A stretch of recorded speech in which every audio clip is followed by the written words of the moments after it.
चलो जी, good evening all of you. फटाफट से कॉपी पेन निकाल के बैठो, आज आपको काम करना पड़ेगा मेरे साथ में, ठीक है। देखिए हमने लास्ट क्लास में क्या पढ़ा था, एक बार करते हैं क्विक रिवीजन और फिर बढ़ेंगे हम लोग आगे, ठीक है जी। रिडॉक्स टाइट्रेशन हमने स्टार्ट करी थी, कुछ एसिड बेस टाइट्रेशन के एग्जांपल लिए थे, फिर रिडॉक्स रिएक्शन देखी थी, उसको बैलेंस करना सीखा था, फिर एक क्वेश्चन किया था हमने छोटू सा on the basis of a form, on the basis of a unit, वो तो यूनिटरी मेथड पे ही हो गया था, फॉर्मूले कोई जरूरत नहीं पड़ी थी, पर फॉर्मूले की जरूरत पड़ेगी आप लोगों को बिल्कुल आगे, और फॉर्मूला इस्तेमाल होगा m1 v1 upon n1 is equal to m2 v2 upon n2। Molarity का फॉर्मूला सब लोगों को याद होना चाहिए, moles of solute upon volume of solution in litres, volume on of solution in litres. एक सेकंड और दे दो मुझे, ठीक है। चलो जी, अब देखो ध्यान से, आगे बढ़ते हैं। यहाँ पे लोग आगे बढ़ेंगे तो नॉर्मेलिटी, नॉर्मेलिटी की अगर मैं बात करूंगा तो आपने कुछ नॉर्मेलिटी के फॉर्मूले किए थे। नॉर्मेलिटी के अंदर gram equivalents of solute upon volume of solution in litres हम लोगों ने पढ़ा था। ग्राम इक्विवेलेंट्स मैंने आपको 3 तरीके से बताए थे, इसमें से सबसे इंपॉर्टेंट आज जो इस्तेमाल करेंगे वो हम ये करेंगे, तो जिसने नहीं पढ़ा था वो याद रखिए। ग्राम इक्विवेलेंट्स नॉर्मेलिटी में आते हैं, और ग्राम इक्विवेलेंट्स निकालने का तरीका जो था वो n इंटू n फैक्टर भी था। इस n फैक्टर के ऊपर आज की पूरी क्लास में भी निकल जाएगी, और ये जो पहले वाला n है वो होते हैं आपके मोल्स, और वो कहां से आएंगे, वो आपके स्टोकियोमेट्री से आएंगे। वो कहां से आएंगे, आपका स्टोकियोमेट्री या स्टोशियोमेट्री जो भी आप लोग बोलते हो वहां से आएंगे। एन फैक्टर निकालना आज मैं आपको सिखाऊंगा। तो नॉर्मेलिटी का formula is gram equivalents of solute upon volume of solution in litres, but उसके अंदर ग्राम इक्विवेलेंट्स निकालने सीखेंगे आज हम लोग। और एक और बात खास कमाल की रहेगी, हम लोग आज की क्लास में फाइंड आउट करेंगे इक्विवेलेंट मास। तो इक्विवेलेंट मास का फार्मूला आपको आना चाहिए, that is molecular mass upon n factor, that is molecular mass upon n factor. आप सभी को मेरी आवाज आ रही है, यस और नो? फटाफट से रिस्पांस दो भाई। Yes sir. Yes, all right, ठीक है। चलिए, तो हम लोग इक्विवेलेंट मास की बात करेंगे बेटा जी। इक्विवेलेंट मास होता है molecular mass upon n factor. N factor निकालना मैं आपको आज सिखा दूंगा, ठीक है। तो स्टार्ट करते हैं अपना आज का बेसिकली टॉपिक, और टॉपिक की हेडिंग आप लोग डाल सकते हो, टॉपिक की हेडिंग, यस टॉपिक की हेडिंग आप लोग डाल लो, method, method to calculate equivalent mass in intermolecular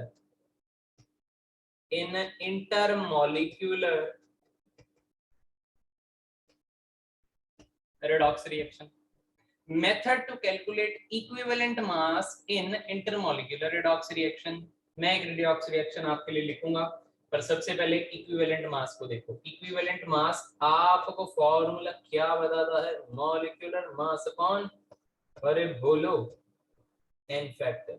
molecular mass upon बोलो यार, n factor. N factor. N factor किसका है ये फॉर्मूला, इक्विवेलेंट मास का है। किसका है ये फॉर्मूला, इक्विवेलेंट मास का है, ठीक है। तो जिसने पहले नहीं पढ़ा है, जैसे जसप्रीत ने हमको आज काफी दिन बाद ज्वाइन किया है, तो जसप्रीत यहाँ से आप सिर्फ एक ही बात याद रखो, अभी इक्विवेलेंट मास क्या होता है, molecular mass upon n factor, right, ठीक है। और कुछ बातें आपको नहीं लगेंगी तो सुनते जाना फटाफट से, और बैकअप फटाफट से खत्म करो। मेरे पास एक इक्वेशन दे रखी है, उस इक्वेशन के अंदर मुझे इक्विवेलेंट मास निकालना है, जो भी मेरे रिएक्टेंट्स हैं और जो भी मेरे प्रोडक्ट्स हैं। फॉर एग्जांपल मैं अपनी रिएक्शन लेता हूँ। सबसे पहले मेरे पास एक रिएक्शन दी हुई है Na2H2O3, साथ में लिया हुआ है इन्होंने I2, और साथ में बता रखा है Na2S4O6 प्लस बना रखा है ट्वाइस NaI, राइट। अब हमको बोला है क्वेश्चन में, क्वेश्चन कहता है आप इसका इक्विवेलेंट मास निकालो, आप इसका इक्विवेलेंट मास निकालो, आप इसका इक्विवेलेंट मास निकालो, या आप I2 का इक्विवेलेंट मास निकालो। आपको सबका इक्विवेलेंट मास निकालने को कह रहा है, और आपको पता है मॉलिक्यूलर मास पर तो हम किसी ना किसी तरीके पहुंच जाएंगे। अगर सर हमको बता दें कि सोडियम का एटॉमिक मास कितना है, इस तरीके से अगर हमें पता लग जाए तो हम सबके एटॉमिक मास को ऐड करके मॉलिक्यूलर मास तक तो पहुंच जाएंगे, वो तो कोई दिक्कत नहीं है। पर एन फैक्टर हमारे लिए दिक्कत है। तो एन फैक्टर की डेफिनेशन सब लोग लिख लीजिए आप लोग, गेन और loss of electrons by one molecule ये जो वन मॉलिक्यूल है वर्ड, ये काफी ज्यादा आप लोगों को पकड़ना पड़ेगा, तभी आपके क्वेश्चन सही हो पाएंगे। तो मैं दोबारा रिपीट कर देता हूँ, एन फैक्टर की डेफिनेशन क्या होती है? गेन और loss of electron by one molecule. One molecule का गेन और लॉस हमको चेक करना है, वही हमारा उस मॉलिक्यूल का एन फैक्टर होगा। सभी मॉलिक्यूल का एन फैक्टर अलग अलग भी हो सकता है, ऐसा कुछ नहीं है कि एन फैक्टर सेम होगा। देखो निकालेंगे कैसे। सबसे पहले आप एक काम करो, बेसिक काम करो। आज की क्लास में एन फैक्टर निकालने का नया मेथड है, पुराने किसी भी मेथड से कंफ्यूज नहीं होना है आपने। मैं आपको बता रहा हूं, आप यहाँ पे 2x निकालो, 2x सल्फर पर ऑक्सीडेशन नंबर निकालो। तो मैंने कितना ले लिया? 2x ले लिया। एक सोडियम पे कितना चार्ज होता है बोलो यार? +1। एक सोडियम पर कितना चार्ज होता है? +1 होता है। तो कितने सोडियम है यहाँ पे? 2। तो ये क्या हो जाएगा? +2 हो जाएगा। एक ऑक्सीजन पे कितना चार्ज होता है? -2। तो 3 पे कितना हो जाएगा? -6 equal to 0। 2x equal to +4। और पहले हम 2x पर ही रुक जाते थे, पर इस बार हम एक सल्फर पर निकालेंगे तो मेरा आंसर कितना आएगा? +2। तो इसको मैं यूज करूंगा अभी आगे, ठीक है। I2 पर तो आपको पता ही है, 0 ऑक्सीडेशन स्टेट है। अगर कोई एलिमेंट अपनी एलिमेंटल फॉर्म में होता है, अकेला पड़ा होता है, अपने भाई के साथ ही पड़ा होता है, जैसे मॉलिक्यूल I और I पड़े हैं, तो ऑक्सीडेशन नंबर कितना होगा? 0। यहाँ पे निकालो कितने सल्फर है? 4। इसको क्या लिख देंगे? 4x। एक सोडियम पे +1 होता है, तो 2 सोडियम है तो +2 हो गया। एक ऑक्सीजन पे जनरल चार्ज -2 होता है, तो 6 पे कितना हो गया? -12 equal to 0। 4x equal to +10 हो गया, और x इक्वल टू +5/2 हो गया। ओ माय गॉड, ये क्या है? ओ माय गॉड, ये क्या है? ये तो अभी हम आपको बताएंगे क्या। ठीक है, +5/2। और यहाँ पे I पे कितना है? -1 है, क्योंकि Na पे कितना होता है? +1 होता है, राइट। अब आप क्या करोगे? अब आप ना सेंट्रल एलिमेंट को पकड़ो। जैसे यहाँ पे सल्फर है और यहाँ पे भी सल्फर है, ये तो आप अब तक पहचान ही चुके हो कि सेंटर पे कौन होता है। ये तो आप पहचान गए हो सेंटर पे कौन होता है, किसके ऑक्सीडेशन नंबर की बात कर रहे होते हैं हम लोग। यस और नो में रिस्पॉन्स दो जल्दी। Yes yes. अब देखो ध्यान से, मैंने बेटा जी यहाँ पे लिख दिया सल्फर, और ये कितना था? H2। अब ये H2 पूरे इस मॉलिक्यूल को रिप्रेजेंट कर रहा है, ये समझ लेना। काम तो लेना देना तो हमको ऐसे ही था, पर ये पूरे मॉलिक्यूल को रिप्रेजेंट कर रहा है, ठीक है। अब अगर मैं बात करूंगा यहाँ पे दूसरी साइड पे, तो ये बना रहा है S4। एक सल्फर पे चार्ज आ रहा था +2, एक पे था ये, कोई ये 2 पे नहीं था, ये एक पे था +2। और यहाँ पे एक पे +5/2 चार्ज था कि नहीं था? वो बोलो यार जल्दी जल्दी, यस और no? Yes, sir. Yes sir. अब आपको क्या करना है? आपको करना है इसको बैलेंस। तो एक साइड पे 4 सल्फर दिख रहे हैं मॉलिक्यूल, ये मॉलिक्यूल एक है S4 का, दूसरी साइड पे S2। ये रिप्रेजेंट क्या कर रहा है? पूरा का पूरा। S4 रिप्रेजेंट क्या कर रहा है? ऊपर पूरा का पूरा। तो आप यहाँ पे 2 से इसको मल्टीप्लाई कर दो, तो इस साइड भी 4 हो गए, उस साइड भी 4 हो गए। अभी बैलेंस हो गए। बैलेंस होने के बाद टोटल चार्ज निकालना है। बैलेंस होने के बाद टोटल चार्ज निकालना है, और टोटल चार्ज को इलेक्ट्रॉन से बैलेंस करना है, जैसे पहले करते थे। इस बार टोटल चार्ज कैसे निकालेंगे? पहले देखो, लिखना है। एक सल्फर पे कितना है? एक सल्फर पे +2। सल्फर कितने हैं? 2 हैं, 2। तो 2 पे कितना हो जाएगा? +4। अब मल्टीप्लाई भी 2 से हो रखा है, तो इस 2 से भी मल्टीप्लाई कर दो, तो टोटल कितना हो गया? +8। तो बोलो यार, ये बात समझ में आ रही होगी। एक सल्फर पे +2, तो H2 के पूरे मॉलिक्यूल पे +4, क्योंकि 2 सल्फर हो गए। और फिर ये है भी 2, तो उसको 2 से दोबारा मल्टीप्लाई कर, टोटल चार्ज +8 है। दूसरी साइड पे आ जाओ, कितने सल्फर? 4 सल्फर। एक पे कितना? +5/2। 4 पे कितना? ×4। ये कितना हो गया सर जी? ये हो गया +10। मानते हो ये बात? एक Yes, साइड पे sir. चार्ज, एक साइड पे चार्ज तो सर +10 आ रहा है, और एक साइड पे चार्ज +8 आ रहा है। कितने इलेक्ट्रॉन का डिफरेंस आ गया? कितने इलेक्ट्रॉन का डिफरेंस आ रहा है?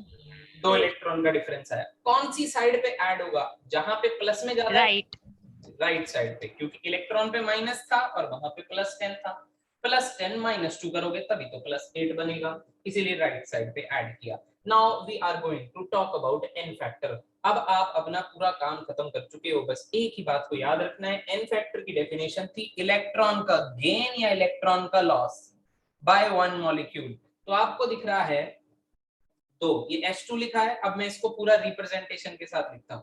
आपने कहा कि दो Na2H2O3 दो इलेक्ट्रॉन का लॉस करता है, तो एक Na2H2O3 कितने इलेक्ट्रॉन का लॉस करेगा, एक इलेक्ट्रॉन का लॉस करेगा, वो बोलो यार। तो Na2H2O3 का n फैक्टर कितना हो गया, 1 हो गया। अब आप इसको देखो Na2S4O6 को, अब आप बोलो एक Na2S4O6, इधर देख रहे हो, इधर देख रहे हो, एक S4 दो इलेक्ट्रॉन का गेन करता है। अरे भाई, गेन और loss of electron by one molecule भी लिखा हुआ है, तो S4 अपने आप में एक मॉलिक्यूल है, एक मॉलिक्यूल दो इलेक्ट्रॉन का लॉस कर रहा है, तो इसका n फैक्टर कितना हो जाएगा, 2 हो जाएगा। वो बोलो भाई, क्या आपको समझ में, वो बोलो ना यार, समझ में आ रहा है कि नहीं आ रहा है, बोलिए, दोबारा करके एक बार रिपीट कर दो। एक बार रिपीट किया, 10 बार रिपीट करेंगे आज। I2 से क्या मिल रहा था, NaI, इधर देखो, I2 से क्या मिल रहा था, ये बताओ, I2 से क्या मिल रहा था बेटा जी, NaI मिल रहा था, और NaI में I पे कौन सा चार्ज है, -1 है, तो क्या मैं ये लिख दूं I2 से I माइनस मिल रहा था, तो बोलो यार। Yes sir. तो यस यार। अब आप देखो ध्यान से, सबसे पहले मैं इस पे ऑक्सीडेशन नंबर निकालता हूं, तो I2 का ऑक्सीडेशन नंबर कितना होगा, 0, और दूसरा इसको पहले बैलेंस कर देते हैं, क्योंकि लेफ्ट साइड पे I 2 है और राइट साइड पे भी फिर मैं 2 बना देता हूँ। अब आप टोटल चार्ज देखो, टोटल चार्ज यहाँ पे कितना हो गया, 0, और यहाँ पे टोटल चार्ज कितना हो गया, -2।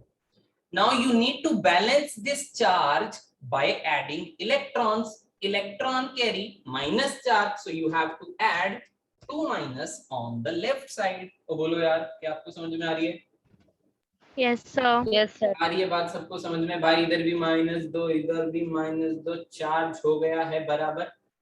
Now it's time for calculation of n factor. n factor क्या होता है, इलेक्ट्रॉन का लेन देन बाय वन मॉलिक्यूल। आप देखो इस सिंपल सी इक्वेशन में, एक मॉलिक्यूल I2 का 2 इलेक्ट्रॉन का गेन करता है, तभी तो वो 2I माइनस बनाता है, तो I2 के रिस्पेक्ट में n फैक्टर कितना हो गया, 2, क्योंकि एक मॉलिक्यूल था। एक मॉलिक्यूल आपको पता कैसे लगेगा, आप स्टोइकियोमेट्री देखो ना बेटा, इसका n फैक्टर कितना आया, 2, इधर देखो ना, आप स्टोइकियोमेट्री देखो, यहाँ पे स्टोइकियोमेट्री 1 है, पर यहाँ पे स्टोइकियोमेट्री 2 है, तो आप बोलो 2I माइनस 2 इलेक्ट्रॉन का लॉस करते हैं, तभी तो I2 बनाते हैं, तो एक I माइनस कितने इलेक्ट्रॉन का लॉस करेगा, 1 इलेक्ट्रॉन का लॉस करेगा, तो n factor with respect to I minus कितना हो जाएगा बेटा जी, 1 हो जाएगा। इसका मतलब यहाँ पे आप लोग n फैक्टर इसका कितना लिखोगे, 1। अब आपको क्या निकालना था, आपको इक्विवेलेंट मास निकालना था सभी का, तो जिसका इक्विवेलेंट मास आपसे पूछे, आपको मॉलिक्यूलर मास निकालने के लिए वो दे देगा वैल्यूज, तो आप क्या करना, उस वैल्यू को ऐड कर देना, मॉलिक्यूलर मास निकालना, और n फैक्टर जो आपने निकाला है, कैलकुलेट किया, उससे डिवाइड कर देना, आपका आंसर आ जाएगा इक्विवेलेंट मास का। ठीक है, मैं आपको दोबारा से समझा रहा हूँ, दोबारा से ध्यान से देखो, जिसको समझ में आ गया मुझे बताना, जिसको नहीं समझ में आया वो दोबारा से देखो। मैं 3 एग्जांपल लूंगा और 2-3 आपको करने को दूंगा, ठीक है। सेम क्वेश्चन, इस बार थोड़ा सा फोटो छोटी दिखाते हैं। MnO2 से बनता है MnSO4, मुझे MnO2 का भी मेरे को MnO2 के लिए भी n फैक्टर निकालना है और MnSO4 के लिए भी n फैक्टर निकालना है, राइट। तो मैं इसको क्या नाम दूं, x।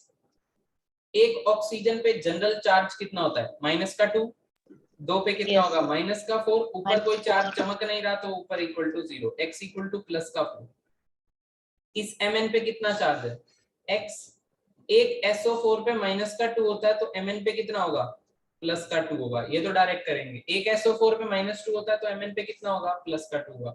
अब आप ना इसको दोबारा से लिखो नीचे, आपने लिखा Mn प्लस 4 और आपने लिखा दूसरी साइड पे Mn प्लस का 2।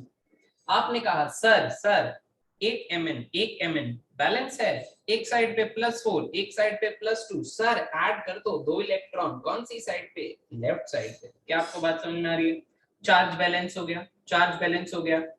अब आपने n फैक्टर निकालना था। सर Mn, अच्छा ये जो Mn लिखा है वो पूरे इसको रिप्रेजेंट कर रहा है MnO2 को। मतलब आपको जब भी इक्विवेलेंट मास निकालना होगा तो आप MnO2 का मोलिक्यूलर मास डालोगे, मोलिक्यूलर मास पूरे MnO2 का डालोगे, और n फैक्टर आपने ऐसे निकाला भाई, ये Mn+4 पूरे मॉलिक्यूल को रिप्रेजेंट कर रहा है। तो आपने बोला सर यहाँ पे स्टोइकियोमेट्री 1 थी, स्टोइकियोमेट्री रिएक्शन से पता लगती है। एक Mn+4 कितने इलेक्ट्रॉन को गेन करता नजर आ रहा है, 2। इसका मतलब MnO2 का n फैक्टर कितना हो जाएगा, 2। सर एक Mn+2 कितने इलेक्ट्रॉन का लॉस कर रहा है, कितने का घाटा हो रहा है उसको, 2 इलेक्ट्रॉन का, तो उसका n फैक्टर भी कितना हो जाएगा। कुछ बात समझ में आई कि नहीं आई, बोलो यार। n फैक्टर इस केस में दोनों का 2। शौर्य कितना लेट है तू बेटा, कहां जाता है? ठीक है, समझ में आया कि नहीं आया, बोलो भाई। प्रभजीत को समझ में आया ये कॉन्सेप्ट, इशिता को, दक्ष को, दृष्टि को? यस सर, आ गया। आ गया। सर आ गया। ऐश्वर्या को समझ में आ गया? Yes sir. ठीक है, चलो एक लास्ट और मैं करवा रहा हूँ, तो फिर मैं उसके बाद आपको दूंगा, आप लोग करना, ठीक है। एक लास्ट और मैं करवा देता हूँ।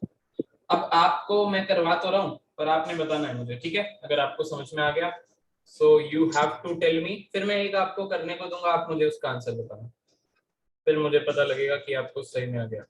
तो मैंने लिखा Fe3O4, फिर बनाते हैं KMnO4, Fe2O3 और साथ में लिखते हैं MnO2, राइट राइट। तो बोलिए यस यस यस यस, बोलो।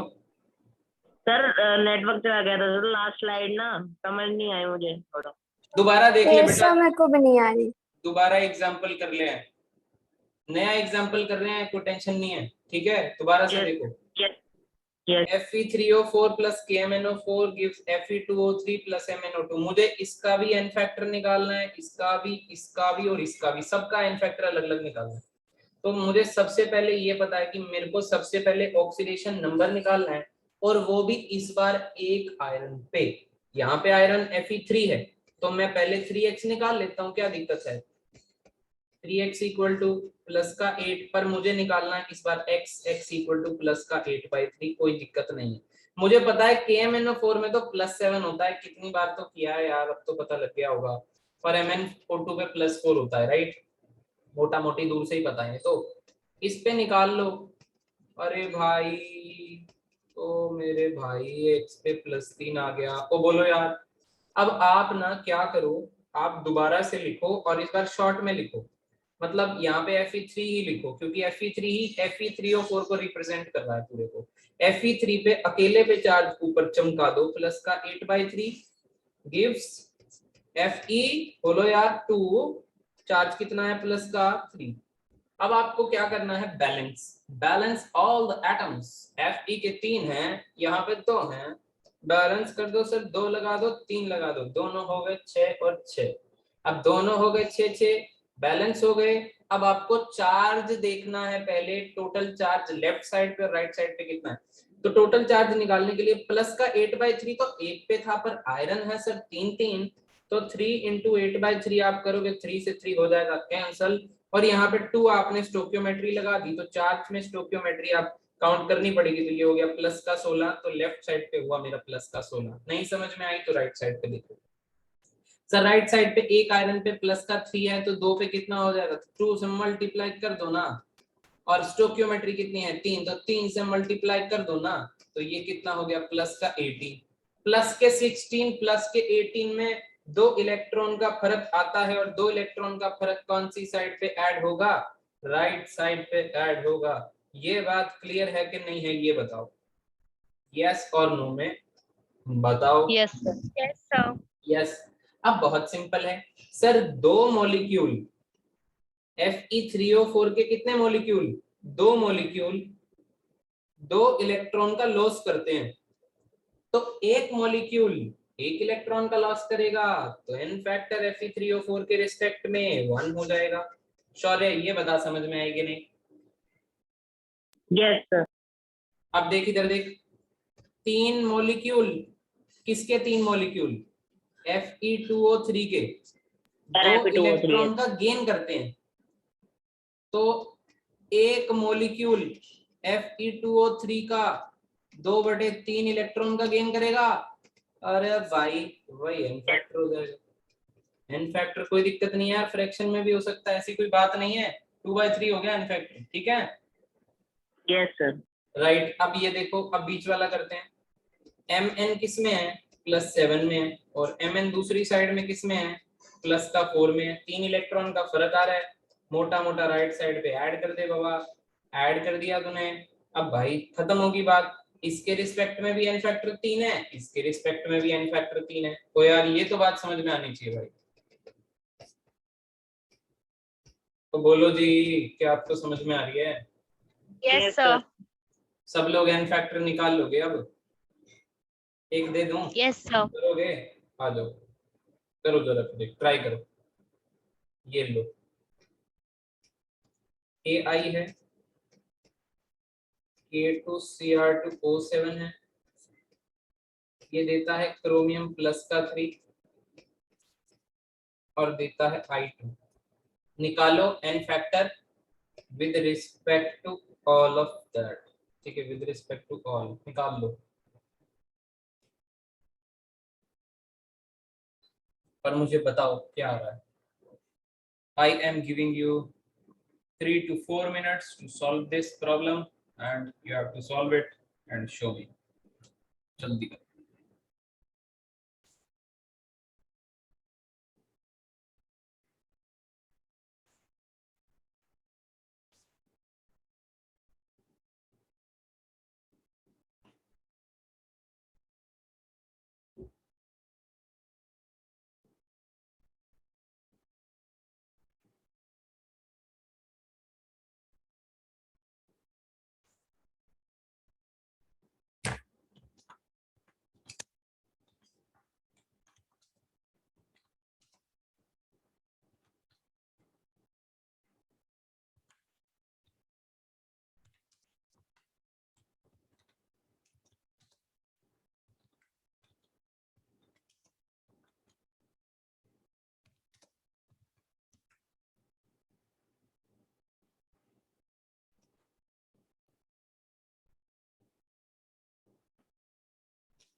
सर हो गया।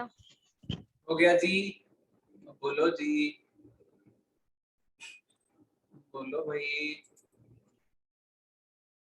दृष्टि का हो गया, ठीक है। दृष्टि अभी 1 मिनट में आपसे पूछते हैं, ठीक है।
आ जाओ भाई, हो गया सबका?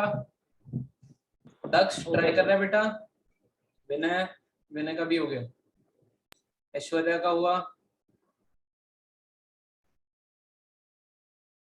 नहीं? बोलो भाई।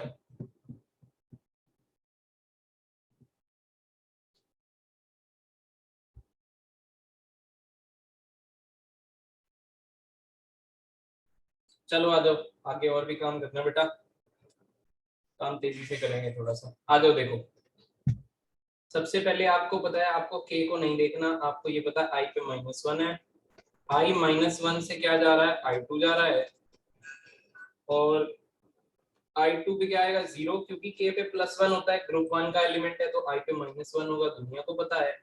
ये आप अभी कर भी चुके हो मेरे साथ। सबसे पहले बैलेंस कर दो, यहाँ पे 2 लगा दो, ओवरऑल चार्ज देख लो। ओवरऑल चार्ज आपको पता लग चुका है, लेफ्ट साइड पे -2 है, राइट साइड पे 0 है, राइट साइड पे 2 इलेक्ट्रॉन का ऐड। I माइनस के रिस्पेक्ट में n फैक्टर 1 होगा,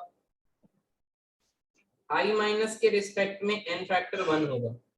ये बात किसी को डाउट है तो बोलो, नहीं तो आगे बढ़े। और I2 के रिस्पेक्ट में n फैक्टर 2 होगा, यस और नो बोलो। सुनीता समझ में आ रहा है बेटा? Yes sir. ठीक है, आगे आ जाओ, आगे आ जाओ। आपको निकालना था यहाँ पे ऑक्सीडेशन नंबर, तो एक काम करते हैं, पहले तो यहीं पे ही निकाल लेते हैं। तो इसको 2x बोल देते हैं। एक के पे, पोटेशियम पे +1 होता है, ग्रुप 1 का है, 2 पे +2 होगा, एक ऑक्सीजन पे -2 होता है, 7 पे -14 होगा, इक्वल टू होगा 0।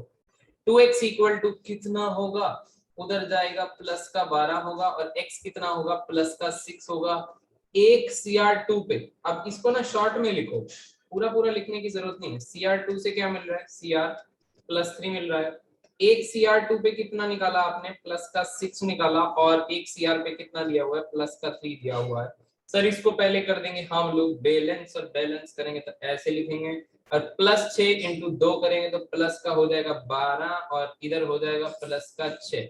6 इलेक्ट्रॉन का अंतर है, जहां पे प्लस का 12 है वहां पे 6 इलेक्ट्रॉन ऐड कर देंगे। और सर सर सर हमको पता लगा इस पूरे मॉलिक्यूल के रिस्पेक्ट में, तो n फैक्टर जो है वो 6 है, क्योंकि एक ही स्टोइकियोमेट्री है इसकी, इसकी स्टोइकियोमेट्री 2 है, तो 2 के लिए अगर 6 इलेक्ट्रॉन का लॉस किया जाता है, तो एक के लिए 3 इलेक्ट्रॉन का लॉस किया जाएगा, तो इसके रिस्पेक्ट में n फैक्टर कितना जाएगा, 3 आ जाएगा। क्या किसी को डाउट, किसी को कोई शक, किसी को कोई दुविधा, तो पूछ लो, तो बोलो यार। अब मैं कुछ क्वेश्चन होमवर्क में दे रहा हूँ, अभी इसके बाद एक पीडीएफ भेजूंगा, पीडीएफ में एग्जांपल्स देखने हैं, पी बहादुर का पीडीएफ है ये मैं तुमको व्हाट्सएप ग्रुप पे भेजूंगा, ठीक है? तो पी बहादुर के क्वेश्चन प्रैक्टिस कर लेना। बेसिकली मैं तुमको तरीके सारे सिखा दे रहा हूँ, उसके बाद उसमें कुछ क्वेश्चन दे रखे हैं, तो आपको क्वेश्चन ट्राई जरूर जरूर जरूर करना। आगे बढ़ जाएं, बोलो। एन फैक्टर खाली Yes, इसका sir. ही नहीं निकालना है, और भी रिएक्शंस हैं जिनका एन फैक्टर निकालना है। देखिए, one of the reaction is this. अब मैं ही आपको सिखाऊंगा, आपने सिर्फ सुनना है, ठीक है? अब हम आ रहे हैं अपने दूसरे टाइप की रिएक्शन पे, तो हैशटैग मार देते हैं इसको। अब देखो, एक रिएक्शन दे रखी है, ये एक रिएक्शन है बेसिकली, ठीक है? ये एक रिएक्शन है, तो भेज देगा ना? ये मैं भेज दूंगा, टेंशन ही ना ले बेटा। यस साथ साथ चल, मैं भेज दूंगा, अपना घर पे आराम से नोट्स पूरे करियो, उल्टा रिवीजन भी हो जाएगी, ठीक है? अभी जितना साथ साथ लिखा जा रहा है लिख लो, प्रैक्टिस के लिए आराम से इसको फेयर करना, सुंदर सुंदर लिखना, ठीक है? और पूरी बात भी लिखना। अब देखो आगे, मैंने आपको ऑक्सैलिक एसिड पढ़ाया था oxalic acid. Yes, sir. Oxalic acid में मैंने आपको बोला था कि 2 H+ निकल सकते हैं। ऑक्सैलिक एसिड कितने H+ का लॉस कर सकता है, 2 H+ का लॉस करेगा तो COO पे माइनस, COO पे माइनस। तो आपको याद रखना है कि ये जो C2O4 है, इस पे 2 का माइनस होता है। कितना माइनस होता है, 2 का। तो आयरन पे कितना होगा, प्लस का 2 होगा, और यहाँ पे आयरन किस में जा रहा है, प्लस के 3 में जा रहा है। राइट और रॉन्ग? राइट। सर एक बात बताओ, अब हमको यहाँ पे तो कार्बन दिया है, मैंने कहा यहाँ पे C2 दिया है, फिर तुमको पता है कि ये 2x लिखो, एक आयरन पे प्लस का 2 है, एक ऑक्सीजन पे माइनस का 8 हो जाएगा 0, एक पे -2, 4 पे -8 0। 2x equal to sir plus का 6 हो जाएगा और x इक्वल टू प्लस का 3 हो जाएगा। तो C2 पे प्लस का 3 है, C2 पे प्लस का 3 है। पता है यहाँ दुविधा क्या है? यहाँ पे दुविधा ये है, ये एक सिंपल सी रिएक्शन है, ये एक सिंपल सी रिएक्शन है जिसमें आप बड़े ध्यान से देखो, यहाँ पे कोई रिडॉक्स विडॉक्स वाला सिस्टम नहीं है, ये एक सिंपल सी है। ये +2 से +3 में जा रहा है, ऑक्सीडेशन हो रहा है, और ये +3 से +4 में जा रहा है, ये भी आपको ऑक्सीडेशन होता नजर आ रहा होगा। ये एक सिंपल सी रिएक्शन है, इसमें कोई आपका कोई ऐसा कुछ नहीं है, एक नॉर्मल सी रिएक्शन, ठीक है। पर इस नॉर्मल सी रिएक्शन में एक ही से दो मिल रहे हैं। अरे यार, अरे भाई, एक ही से दो मिल रहे हैं और आपको n फैक्टर निकालना पड़ जाए इस पूरी स्पीशी का, आपको n फैक्टर कैलकुलेट करना पड़ जाए इसका। तो सर हम कैसे करें? क्या हम आयरन के +2 से आयरन के +3 को इलेक्ट्रॉन से बैलेंस करके बोले कि इसका n फैक्टर 1 है? किसका? FeC2O4 का n फैक्टर 1 है। क्या हम बोल सकते हैं? नहीं बोल सकते हैं। क्यों? क्योंकि पड़ोसी भी था, पड़ोसी में कार्बन था और इसमें भी कार्बन था, तो क्या पता वहां पे चेंज हो। वहां का चेंज देख लेते हैं। सर C2 पे कितना है? C2 पे प्लस का 3 है, क्या बन रहा है? C बन रहा है, प्लस का 4 बन रहा है। बैलेंस कर दो, पहले 2 लगा दो। सर यहाँ पे 8 हो गया, यहाँ पे 6 हो गया। अरे समझ में आ रहा है ना, यहाँ पे 6 कैसे हो गया और यहाँ पे 8 कैसे हो गया? सर इसको बैलेंस करो। सर यहाँ पे 2 इलेक्ट्रॉन को ऐड कर दो। तो यार यहाँ तक तो समझ में अब जल्दी आना चाहिए भाई। सर अब ऐसा है ना, सुनो, हमको ये मालूम है ये एक नॉर्मल सी रिएक्शन, और अगर आप इस आइटम को और इस आइटम को मिला दोगे, इन दोनों को जब मिला दोगे तो यही तो पूरी टर्म बनेगी। ओए यार, इन दोनों को मिला दे, यानी कि ऐड कर दे। ऐड करेगा तो क्या बनेगा? FeC2O4 तो बनेगा।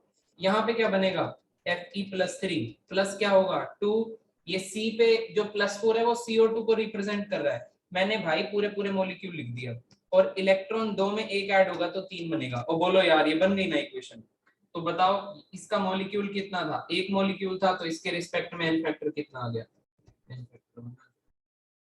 ओए सॉरी n फैक्टर 3 आ गया। एक मॉलिक्यूल इसका 3 इलेक्ट्रॉन का लॉस करता है, n फैक्टर कितना आ गया? 3। क्या आपको समझ में आई क्या हो गया यहाँ पे मसला? बोलो यार, ओए होए, अरे आप लोग बोलो। Sir Yes, sir. सर एक बात बताओ, क्या आप CO2 का n फैक्टर बता सकते थे? हम बिल्कुल बता सकते, बिल्कुल। किसके बेसिस पे बता सकते थे?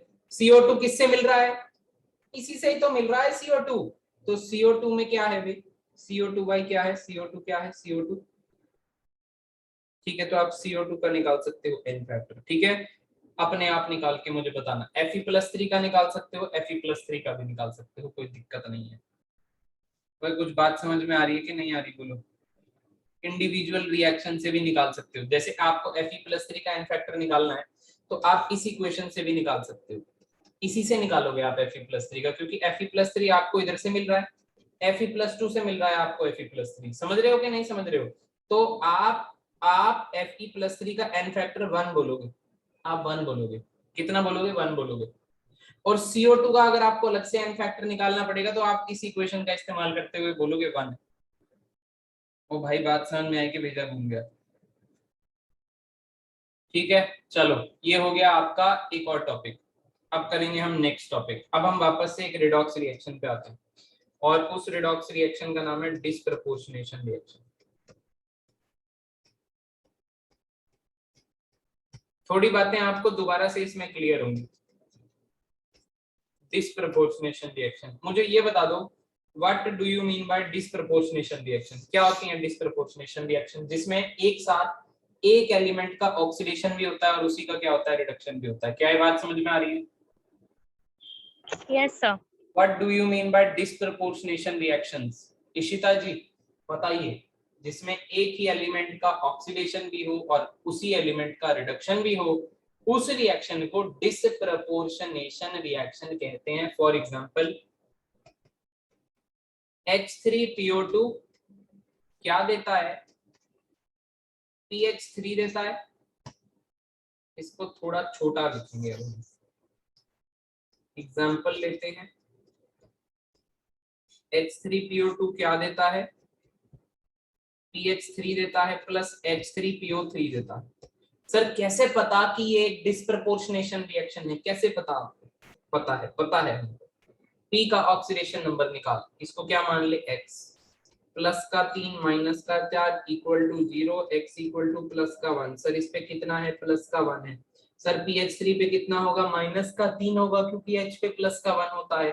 सर इस P पे कितना होगा, इस पे प्लस का 3 होगा, निकाल ले यार, X प्लस का 3 माइनस का 6 equal to 0, X equal to plus का 3 हो। बोलो यार ये समझ में आया कि नहीं आया? ये तो आता ही है तुमको? Yes sir. तो बोलो भाई सब लोग, यस सर। आता ही है, आता ही है, यस आता ही है। सर। तो आप देखो बेटा जी, +1 से -3 जा रहा है, +1 से -3 जा रहा है तो रिडक्शन हो रही है, +1 से +3 जा रहा है तो ऑक्सीडेशन हो रही है। और बोलो ना यार, अरे +1 से -3 जा रहा है तो रिडक्शन हो रही है। फास्फोरस की रिडक्शन हो रही है, फास्फोरस की ऑक्सीडेशन हो रही है, इसलिए हमने इस रिएक्शन को डिस्प्रपोर्शनेशन रिएक्शन कहा। ठीक है, अब सुनिए ध्यान से, इसमें एन फैक्टर कैसे निकालेंगे? इसमें एन फैक्टर निकालने के लिए ना आप लोगों को एक नया कॉन्सेप्ट सीखना पड़ेगा मुझसे। थोड़ी बातें पुरानी है जो आज की क्लास में है, एक बात नहीं है।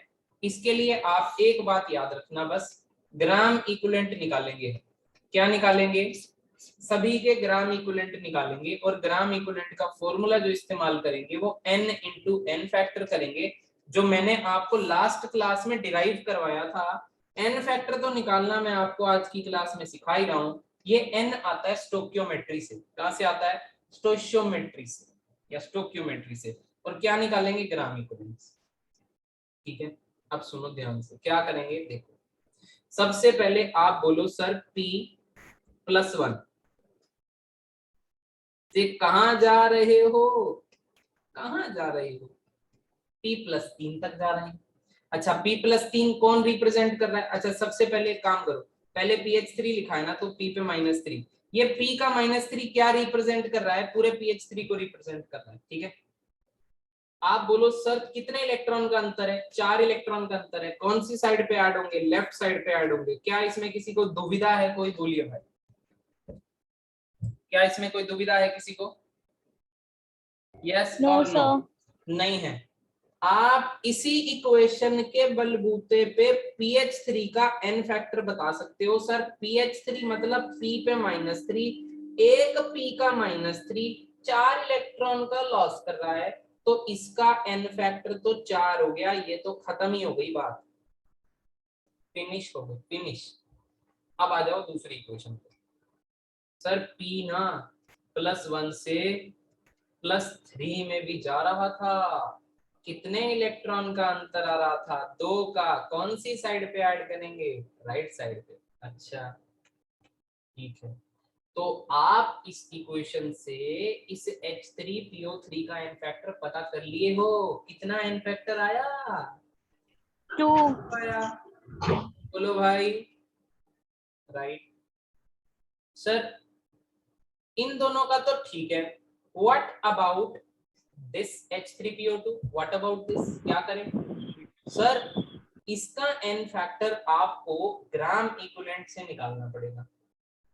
ग्राम इक्विवेलेंट्स कभी भी चेंज नहीं होते, ग्राम इक्विवेलेंट्स कभी भी चेंज नहीं होते, ग्राम इक्विवेलेंट्स दोस्तों कभी भी चेंज नहीं होते। तो हम क्या करेंगे, हम H3PO2 के ग्राम इक्विवेलेंट्स को PH3 के इक्वल रख देंगे, तब भी आंसर सेम आएगा। H3PO2 का एन फैक्टर निकालने के लिए हम इसके ग्राम इक्विवेलेंट्स को H3PO3 के ग्राम इक्विवेलेंट्स के इक्वल रख देंगे, तब भी हमारा एन फैक्टर का आंसर सेम आएगा। ठीक है, मैं निकाल के बताऊंगा कैसे, अभी सिर्फ सुनते रहो, ये इन्फॉर्मेशन है, कलेक्ट करते रहो। ठीक है, अब सर सबसे पहले तो आप हमको बताइए कि ये P इन दोनों रिएक्शन का हम क्या करें। बेटा आपने रिडॉक्स रिएक्शन के अंदर, आपने रिडॉक्स रिएक्शन के अंदर क्या किया है? एक एलिमेंट इलेक्ट्रॉन गेन करता है तो दूसरा लॉस करता है, और ये कैसे होता है? ये इलेक्ट्रॉन के कैंसिल होने से होता है। तो आपने जो सीखा है वही करना है इस रिएक्शन में। आपको क्या करना है, नीचे वाली इक्वेशन को 2 से मल्टीप्लाई कर देना है, तो 4 इलेक्ट्रॉन हो जाएंगे, और अब इन दोनों को ऐड कर देना है, और इन दोनों को जब ऐड करेंगे तो आपको पता लगेगा यहाँ पे 2P का +1 बनेगा, यहाँ पे 1p-3 बनेगा और ये 2p+3 बनेगा। ये बात जिसको नहीं समझ में आई वो बताओ। मैंने क्या किया, क्योंकि आपको पता है H3PO2 तो दोनों के मिलन से ही आएगा जी, क्योंकि H3PO2 से तो 2 आइटम निकल रहे हैं अलग अलग। तो आपको क्या करना है, दोनों के लिए अलग अलग इक्वेशन बना के उसको ऐड कर देना है। जब आप ऐड करोगे तो ध्यान रखना पड़ेगा इलेक्ट्रॉन कैंसिल करने, because this is a redox reaction. इसमें ऑक्सीडेशन रिडक्शन एक साथ होता है, जितना लॉस होगा उतना गेन होगा इलेक्ट्रॉन का, इसीलिए कैंसिल किया है। पॉइंट समझ में आ रहा है कि नहीं आ रहा है? और P+1 किसको रिप्रेजेंट कर रहा था, ये लो मैं रिप्रेजेंटेशन के साथ लिखता हूँ। P+1 किसको रिप्रेजेंट कर रहा था, H3PO2 को रिप्रेजेंट कर रहा था। P-3 किसको रिप्रेजेंट कर रहा था, PH3 को रिप्रेजेंट कर रहा था, तो PH3 एक ही है। P+3 किसको रिप्रेजेंट कर रहा था, H3PO3 को रिप्रेजेंट कर रहा था, तो ये 2 है। क्या आपको ये बात समझ में आ रही है? तो बोलो यार, तो बोलो यार। ये बन गई, आपने एक इक्वेशन बना ली, ये एक बैलेंस्ड इक्वेशन बना ली आपने एक तरीके से। अब आपको क्या करना है, अभी आपको क्या करना है, अभी आपको क्या करना है, अभी आपको ग्राम इक्विवेलेंट्स बराबर करने हैं। तो मैं प्रॉपर पूरा अलग से लिख के दिखा रहा हूँ आपको क्या करना है, ठीक है?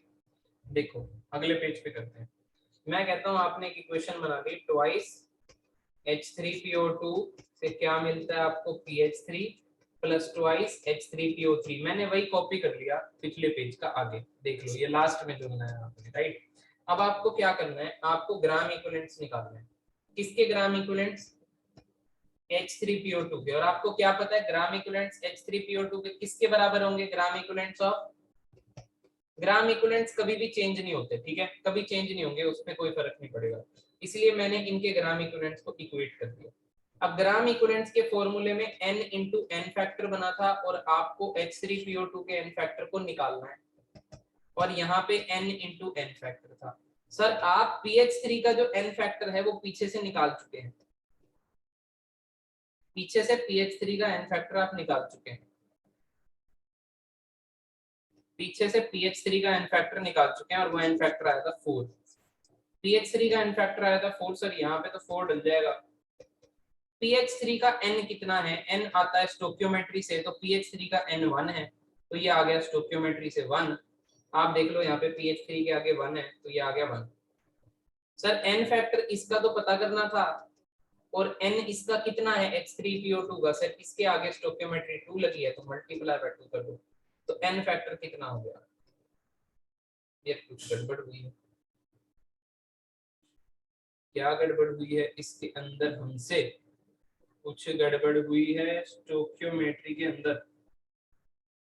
H3PO2, अरे बाबा, अरे बाबा, ये गड़बड़ हुई है छोटी सी। इधर आओ, इधर आओ, ये देखो हमने क्या किया, हमने ये 2 को इसके साथ मल्टीप्लाई नहीं किया, और हमने इस P1 और P1 को ऐड करके 2P1 लिख दिया। तो हमको यहाँ पे 2 नहीं, हमको यहाँ पे 3 करना था, हमको यहाँ पे 3 करना था, बस यही गड़बड़ हुई, ज्यादा गड़बड़ नहीं हुई है, ठीक है? ध्यान रखिएगा, स्टेप के बीच में हो जाता है कभी कभी। ये n को मल्टीप्लाई इससे करके ही ऐड करना है, तो यहाँ पे 3 आएगा, और यहाँ पे 3 आएगा, और यहाँ पे 3 आएगा, तो फिर यहाँ पे भी 3 आएगा, तो इसका n फैक्टर हो जाएगा 4/3। ये बात समझ में आई कि नहीं आई, बोलो दोबारा से बताएं, और बोलो यार। This takes little bit of time to understand. मैं एक बार दोबारा भी समझाऊंगा, आप टेंशन मत लेना। आपको बस ये याद रखना है कि हम सबसे पहले n फैक्टर निकालते हुए रिएक्शन के टाइप को देखेंगे।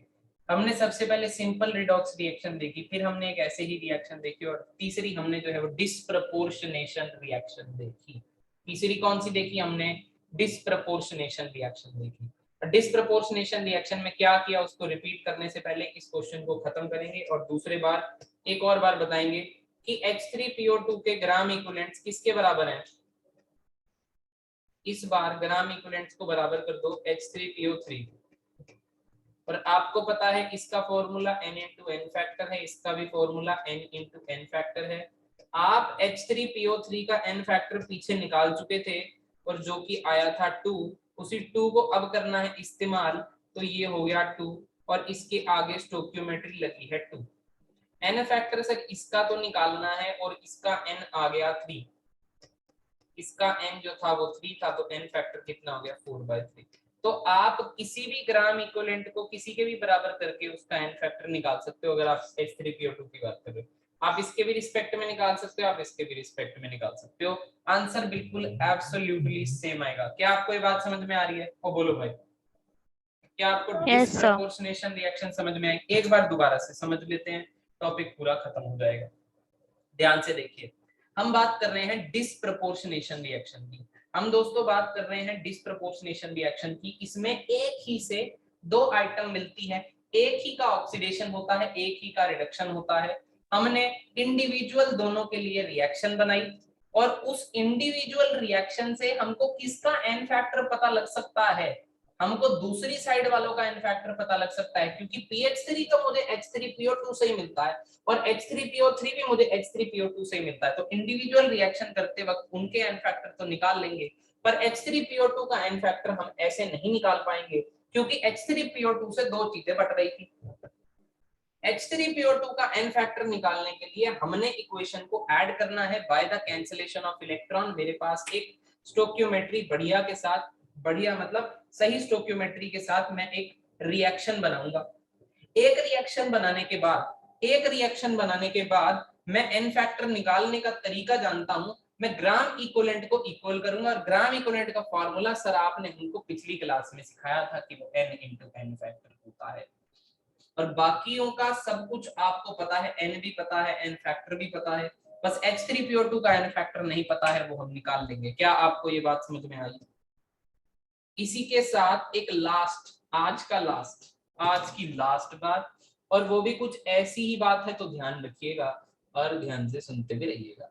देखिए, मेरे पास अलग एक और टाइप है, और टाइप का नाम है कम प्रपोर्शनेशन रिएक्शन। कम प्रपोर्शनेशन रिएक्शन, ठीक है, सीख लो। कम प्रपोर्शनेशन रिएक्शन भी एक टाइप की रिडॉक्स रिएक्शन ही होती है। एक रिएक्शन का एग्जांपल लिखता हूं। मेरे पास एक रिएक्शन दे रखी है 5Br- plus BrO3- plus 6H plus क्या देता है 3Br2 देता है, और क्या देता है 3H2O देता है। देखो, डिस्प्रपोर्शनेशन रिएक्शन में एक ही आइटम का ऑक्सीडेशन और रिडक्शन होता था, पर कम प्रपोर्शनेशन रिएक्शन के अंदर यहाँ पे Br-1 में है और यहाँ पे Br 0 पे है, तो -1 से 0 क्या हो रहा है, रिडक्शन हो रहा है। और यहाँ पे ब्रोमीन x माइनस का 6 इक्वल टू माइनस का 1, x इक्वल टू प्लस का 5, यहाँ पे Br प्लस के 5 में है और वहां पे 0 में है। क्या हो रहा है, क्या हो रहा है? रिडक्शन हो रहा है, ठीक है। तो कम प्रपोर्शनेशन रिएक्शन में क्या होता है बेसिकली, मतलब दोबारा से बताता हूँ मैं, बेसिक इसके अंदर जान लो। कम प्रपोर्शनेशन रिएक्शन क्या है? कम प्रपोर्शनेशन के रिएक्शन के अंदर ना बेसिकली, अच्छा सुनो, -1 से 0 तो बेटा ऑक्सीडेशन हो रहा है, और +5 से 0 क्या हो रहा है, रिडक्शन हो रहा है। क्लियर होगी? मैंने उल्टा बोल दिया था क्या पहले? मैंने उल्टा बोल दिया था, राइट। मैं दोबारा अपने आप को सही कर रहा हूँ, कभी कभार जल्दी में गलत भी बोल देते हैं, कोई बात नहीं, इग्नोर मारो। Br-1 से 0 जाना मतलब बढ़ना मतलब ऑक्सीडेशन, ठीक है, बहुत बेसिक सी बात है, फ्लो में गलत होगी। +5 से 0 रिडक्शन, तो ऑक्सीडेशन भी हो रहा है और रिडक्शन भी हो रहा है, और एक ही एलिमेंट का हो रहा है, पर दोनों से बन रहा है दूसरी साइड पे 0। समझ में आ रही है? यहाँ पे दो सेम ही एलिमेंट है, देखो ये दो सेम ही एलिमेंट हैं, ये दोनों डिफरेंट ऑक्सीडेशन स्टेट में जा रही हैं और दोनों से ही एक आइटम बन रही है। ऐसी तरह की रिएक्शन को कम प्रपोर्शनेशन रिएक्शन कहते हैं। बेसिकली पिछले वाली रिएक्शन को उल्टा कर दिया। यस, दिस इज उल्टा ऑफ पिछला, ठीक है, डिस्प्रपोर्शनेशन रिएक्शन का उल्टा, राइट। वो बोलो ना यार, याद रख लोगे ये बात। वैसे ही टाइप है, अलग से टाइप बना दी, काम बिल्कुल सेम करेंगे। कैसा काम सेम करेंगे बताओ कैसे काम सेम करेंगे। काम सेम कुछ इस तरीके से करेंगे कि अगर मैं बी आर माइनस की बात करूं तो पहले यहाँ पे बी आर माइनस लिखना, स्टार्टिंग में जो स्टोक्योमेट्री दी होती है उसको इस्तेमाल मत करना, अपना ही तरीका लगाना। बी आर माइनस से क्या लगाया, बी आर टू लगाया, सर चुपचाप बैलेंस कर दो, 2 लगा दो, सर इस साइड पे -2 है, इस साइड पे 0 है, इस साइड पे -2 है, इस साइड पे 0 है, इस साइड पे 2 इलेक्ट्रॉन का ऐड कर दो, 2 इलेक्ट्रॉन का ऐड कर दो। सर इससे क्या मिलेगा, इससे क्या मिलेगा, इससे इसका तो एन फैक्टर मिल जाएगा, इसका तो एन फैक्टर मिल जाएगा। कितना हुआ इसका एन फैक्टर, इसका एन फैक्टर हुआ 1। बोलो समझ में आई कि नहीं, बोलो समझ में आई कि नहीं। Yes, sir. आपको एन फैक्टर Br2 का नहीं मिल सकता, क्यों, क्योंकि वो 2 आइटमों से बन रहा है, 2 चीज से मिलके बन रहा है, राइट। पर आपको Br माइनस का मिल सकता है, क्योंकि Br माइनस से तो Br2 बन रहा है ना, इसीलिए Br माइनस का मिल सकता है। जैसे BrO3 माइनस, BrO3 में माइनस में Br कितने पे है, प्लस के 5 पे है, और उस साइड पे Br2 कितने पे है, 0 पे है। सर सबसे पहले बैलेंस कर दो, सर 2 से मल्टीप्लाई कर दो, सर इस साइड पे प्लस का 10 हो गया, उस साइड पे 0 है, तो सर इस साइड पे 10 इलेक्ट्रॉन का ऐड कर दो। क्या आपको ये बात समझ में आई? सर आपको इस इक्वेशन से क्या मिल रहा है, इस इक्वेशन से हमको BrO3 माइनस का एन फैक्टर मिल रहा है। सर इसका एन फैक्टर कितना हो जाएगा, इसका एन फैक्टर 5 हो जाएगा, क्यों, क्योंकि सर इसका 2 मॉलिक्यूल 10 इलेक्ट्रॉन का गेन करता था, तो एक मॉलिक्यूल इसका 5 इलेक्ट्रॉन का गेन करेगा और एन फैक्टर 5 हो जाएगा। बोलिए यस और नो। पर Br2 का एन फैक्टर इससे नहीं आएगा, नहीं आएगा, नहीं आएगा। अब हम क्या करेंगे सर, अब हम ना दोनों इक्वेशन को क्या करेंगे, अब हम दोनों इक्वेशन को कैंसल आउट करेंगे और ऐड करेंगे, ऐड करके बनाएंगे दोबारा। अब सर यहाँ पे तो 10 इलेक्ट्रॉन है, तो ऊपर वाली इक्वेशन को आप 5 से मल्टीप्लाई कर दो। अब सर आपने इसको 5 से मल्टीप्लाई कर दिया, तो सर ये 5 × 10 हो जाएगा, तो ये 10 जो है वो Br माइनस हो गए हैं, इस साइड पे 10 जो है वो Br माइनस हो गए हैं, और 2 जो है वो Br +5 के हैं, और 5 जो है वो Br2 हो गए, और नीचे एक ये हो गया, 6 Br2 हो गए हैं। तो सर ये तो बन गई है आपकी एक इक्वेशन। इस इक्वेशन से क्या होगा, इस इक्वेशन से आपको अब क्या करना है, किसका एन फैक्टर पता करना है। एन फैक्टर तो सर हमको Br2 का पता करना है, तो Br2 के एन फैक्टर के लिए आप क्या कीजिए, आप या तो इसकी ग्राम इक्विवेलेंट्स के बराबर कर दीजिए, या आप इसके ग्राम इक्विवेलेंट्स के बराबर कर दीजिए। तो नए पेज पे अगर हम इक्वेशन बनाएंगे तो 10 Br माइनस का मतलब जो है वो इस तरीके से लिख देते हैं, 10 Br माइनस, और क्या लिखेंगे, प्लस Br +5, BrO3 माइनस था, यस BrO3 माइनस था, और यहाँ पे 2 थे, और क्या लिखेंगे दूसरी साइड पे 6 Br2 लिख देते हैं, 6 Br2। यही है, बोले भाई यही है कि नहीं है, यही है कि नहीं है, यही है, ठीक है।